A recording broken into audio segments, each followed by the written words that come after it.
खबर शामिल करते हैं कि टीवी न्यूज़ से हमारे नुमाइंदे चौधरी अदनान अफजल की रिपोर्ट के मुताबिक मियां शहबाज शरीफ के वज़ीर आज़म बनने की खुशी में डिग्री महमूदी चौक डिग्री में एक रैली निकाली गई, जिसकी क़यादत आतिफ राई, चौधरी सजाद और चौधरी नवीद ने की। चौधरी नवीद ने खिताब करते हुए कहा कि इंशाअल्लाह अब महंगाई पर काबू पाया जाएगा और तरक्की का दौर वापस आएगा, और डिग्री वापडा को कहा कि लाइट शहरी अफ्तारी को बंद ना की जाए।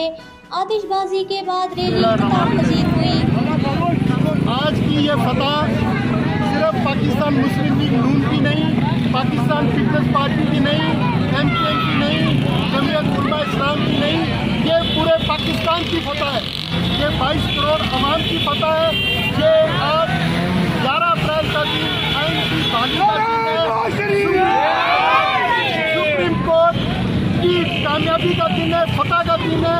और आज के दिन इंशाअल्लाह हम ये अज़म करते हैं कि 3.5 साल पहले जो खुशहाली और तरक्की का तसलसल इस पाकिस्तान में टूटा था, इंशाअल्लाह आज से शहबाज शरीफ के वज़ीर आज़म मुंतखब होने से वो तसलसल शुरू हो जाएगा।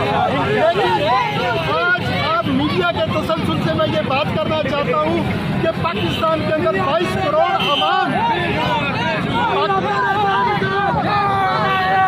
पाकिस्तान की 22 करोड़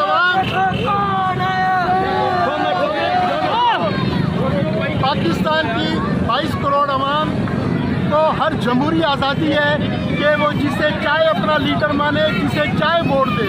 मैं तमाम लीगी कारकुनान और तमाम सियासी पार्टी के कारकुनान और तहरीक इंसाफ के कारकुनान से भी अपील करूंगा कि बराए मेहरबानी इन मसलों को अपना ज़ातियात मत बनाएं और ना ही किसी की पोस्ट पर गलत कमेंट करें।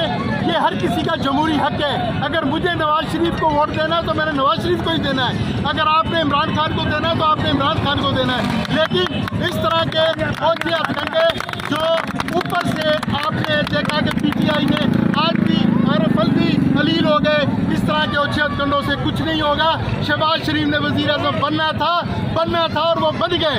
जो ये कहते थे हम इसको शेरवानी नहीं पहनने देंगे, आज उनको क्या नज़र आ रहा है।